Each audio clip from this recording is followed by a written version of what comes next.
Good morning, gentlemen. For this lesson, I'm going to teach you the converse of interior angles. Now, you just need a piece of foolscap paper, and as I talk, please write down the question or write down my solutions because this is not in your notes. Okay, so in your notes for chapter 10, we've basically covered the concept of corresponding angles, alternate angles, interior angles. So a typical question would say that, oh, line AB is parallel to CD and it is cut by a transversal ST. Hence, find the two interior angles, for example, okay, given that you know the value of one of the interior angles. So you can find the other one easily by just taking 180 minus one angle to find the value. That is a typical question. For this lesson, I'm going to teach you the reverse, which means, let us say the question does not tell you that line AB is parallel to CD. Okay, instead, they tell you that the two angles over here, okay, DFE and FEB, these two angles are 115 degrees and 65 degrees. And they want you to prove that line AB is parallel to line CD. So this is how they may ask a converse of interior angle kind of question. And I'm going to teach you how to show the working for such questions. So let's read these complete questions. As I read, please write it down and draw this diagram as well. I apologize if it's a bit noisy outside because it's been raining non-stop. Okay, so question says, in the figure, the lines AB and CD are cut by the transversal ST. Prove that AB is parallel to CD. Hence, find the sum of angle CFE and angle AEF. So let's do the first part first, which is to prove that these two lines are parallel. How you would write the working is like this. Okay, you would say, okay, so this is the solution now. Since angle DFE, which is over here, DFE, plus angle BEF, which is over here, 65 degrees, okay, equals to 115 degrees plus 65 degrees equals to 180 degrees. Then you say bracket converse of interior angles. Okay, so you're saying that, oh, since these two angles add up to 180 degrees, therefore AB must be parallel to CD by the converse of interior angles. Okay, so this is how you show your working, and then you write bracket proven because the question told you to prove. Okay, so you must write proven. That's the first part. Okay, second part, they say, hence find the sum of CFE, which is over here, and AEF, which is over here. So these two angles, now that we have proven that AB is parallel to CD, these two angles should confirm be 180 degrees. So you say, therefore, angle CFE plus angle AEF equals to 180 degrees. Okay, and the reason for this is just interior angles. So this is how you write your working. It's a very short working, but you must remember that you must write this phrase, converse of interior angles. And now that you know this method, right, you can actually apply this to any of the other angles as well. Let's say they give you alternate angles which add up or which are equal, and they say prove that these two lines are parallel. Then you must be able to say, oh, converse of alternate angles tells me that these two lines are parallel. Okay, same for corresponding. So basically, this converse of any angle, right, can be applied to any other types of angles as well. Okay, now if you have your textbook beside you, textbook 1B, you can turn to exercise 10B, question 12. You will see this question over here. Okay, in the figure, the lines AB and CD are cut by the transversals PS and PB. If angle CRQ over here, angle CRQ is equals to angle RQT, which is equals to 42, and angle TUD over here is equals to 157 degrees, find angle PTQ. PTQ is over here. Okay, now observe that this question does not tell you that the lines are parallel. Okay, they don't tell you that, oh, line AB is parallel to CD. That's not how the question starts.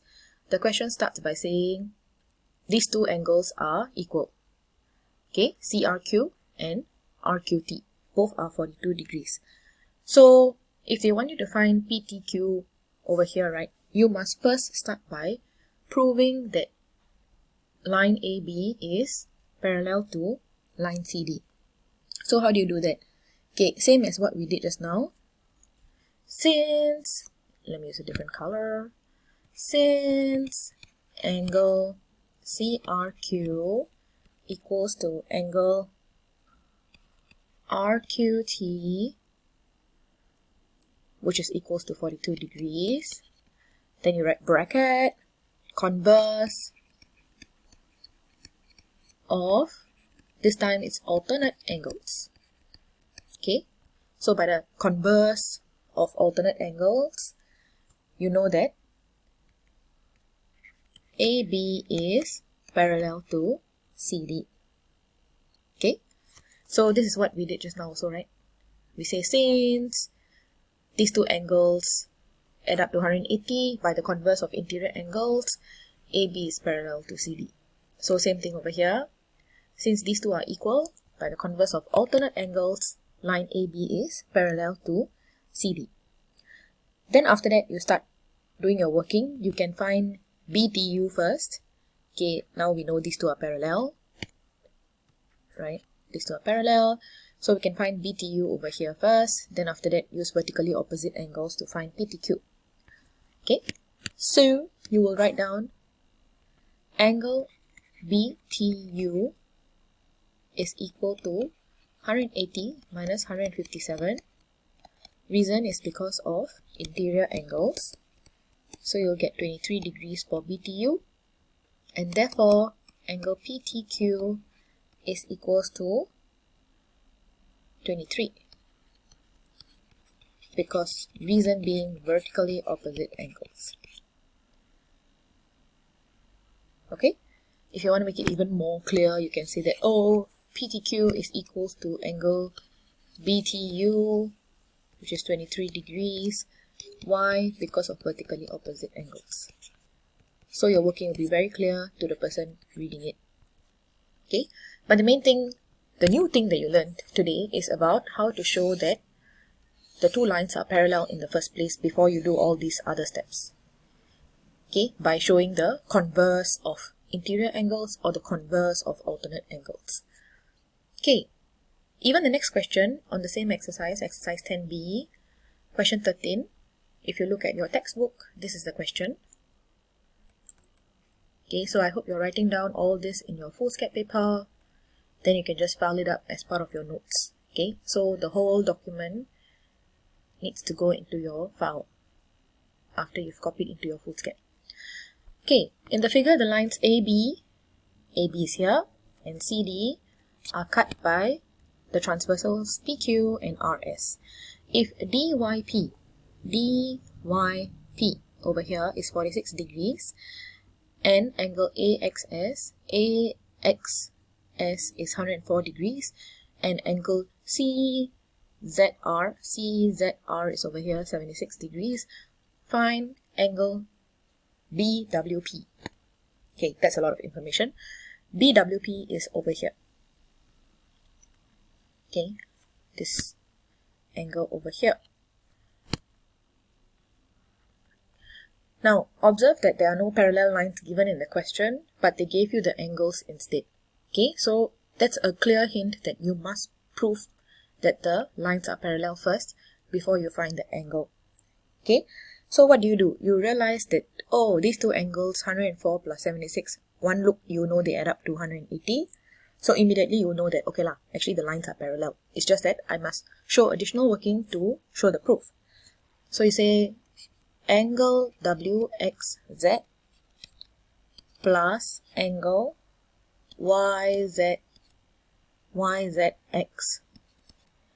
equals to 104 plus 76 degrees. So by the converse of interior angles, okay, this adds up to 180 degrees, right? So by the converse of interior angles, line AB is definitely parallel to line CD. Okay, main thing is the reason here, converse of interior angles. And you can add the word since at the top also. Since these two angles add up to 180, by the converse of interior angles, AB is parallel to CD. So once we find out that the two lines are parallel, our life is easier. This angle is immediately just 46. Okay, one look. Why? Because given that these two lines are parallel, these two angles are corresponding. So therefore, angle BWP is the same as angle WYZ. Right, WYZ is over here, which is equals to 46 degree. Reason is corresponding angles. And you have found BWP successfully. Okay, so just take note of this part on how to use the converse to prove that two lines are parallel, because your textbook has questions that require you to do this as well. So just write all this on a piece of foolscap, take note, you can file it up together with your chapter 10 notes. I'll see you in my next video. Bye!